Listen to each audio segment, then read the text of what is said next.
Good afternoon, Ainsley. So what are we up to? We're up to our February State of the Market update.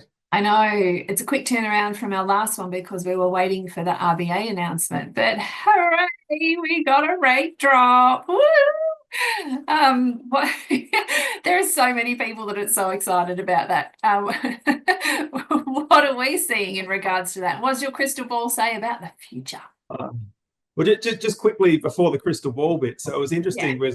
There were some clients who had already banked on it happening, before the rate cut. And I remember saying, just hang fire. It may not happen. Let's see. So it's good news. Good news that it happened. So, the rate tracker site that we follow, I think it's like a 17% chance of a rate drop on the 1st of April, and that is not an April Fool's joke. That's what the percentage is saying. So probably not likely another rate drop in a bit over a month. But are the lenders passing on the rate cut? So far, we haven't seen a lender who hasn't passed it on. Still, some haven't actually made the decision, but so far we're seeing all the lenders pass it on in full, which is really, really good. So good news, but will there be many more rate cuts? Hard to know. Inflation certainly has been dropping, I guess we'll see where that goes, but it gives options for a bit more borrowing capacity. So that'll mean that some people will now get the loan that they want, and then it also means that some clients will get a larger loan so they can spend more, and whether or not that means that prices go up, well, let's see, right? So depending on where in the country, but most parts of the country now are pretty flat prices wise, but let's see if this rate drop increases prices. Yeah, we'll wait and see. Yeah, I think we should probably mention for those who may not have experienced a rate drop, because we do have some first home buyers who will be watching this, what happens with their repayments and stuff. So a lot of the banks have said, yes, we're going to pass on the rate reduction, but it won't be effective until a certain date, for example. So some will pass it on the 28th of February, some on the 4th of March, the 7th of March, etc. So if you haven't seen it passed on, or you haven't received a new repayment schedule or notification, don't stress. Each bank will do it differently on a different date, and it's coming.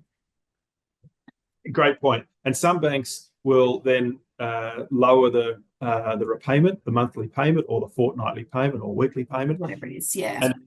And then some banks won't. Some banks will keep the repayment the same, which means that you're in effect overpaying the loan, which helps build up a buffer in the loan. But yeah, if anyone ever wants to know for sure, they can always reach out to them. Yeah, exactly. Their broker. Whether it's someone else, can reach out to your broker. So yeah, that's right. So let's just jump into what we've been seeing in the last couple of weeks in terms of our applications and what we've been able to do for our customers. So do you want to walk us through any situations that we've faced lately? Yes. So a few things spring to mind. One of them is valuations. So valuations, we've had a few come in a bit low, or we say coming in short. So we're seeing a little bit more of that, which sometimes restricts us from what we want to do. Other times it means we just need to look for more lenders and try order more valuations. But that's certainly been a bit of a trend recently. But bank policy's been really key. So we've had, if I just think about two specific ones just in the last week, we've had one with teenagers, so teenage children, the parent receiving family A and B, and most lenders won't take that family tax A and B government income in that situation, because the kids are teenagers and they'll be 18 in the not too distant future.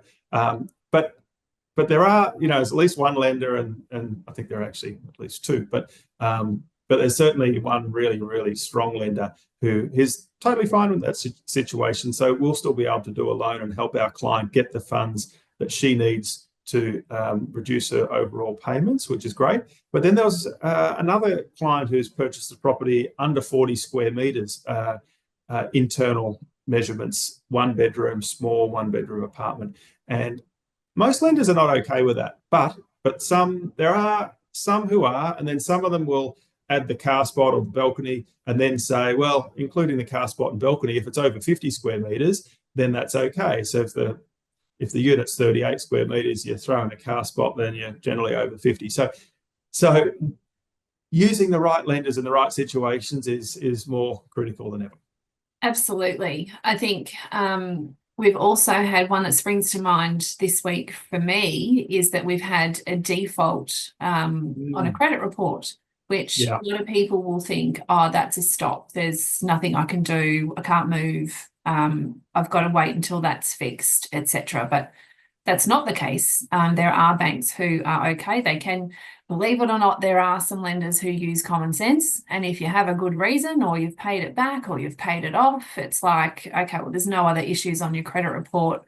You know, we're okay with that as long as we've got common sense and we can mitigate and tell them the story behind it. So that's another one that I've encountered this week.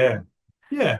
And we had that one recently where we actually needed to get someone to help clear a credit report because the issue on there was so severe that it really would have been an issue.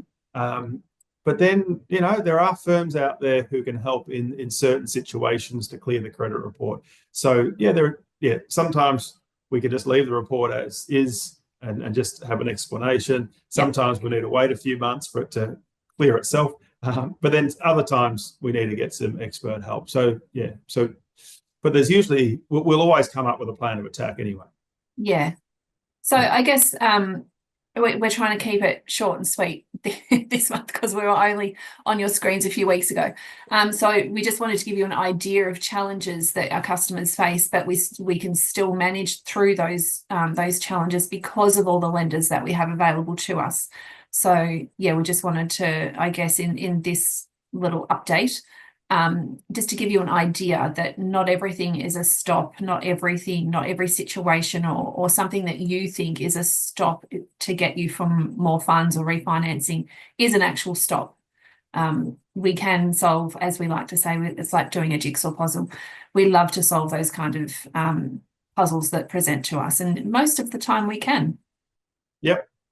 Yep, totally agree. Well, we probably should sign off, Ains, for our February update and look forward to chatting to everyone at the end of March. Hope the next month goes well. Okay. Alrighty. Bye, guys. Bye.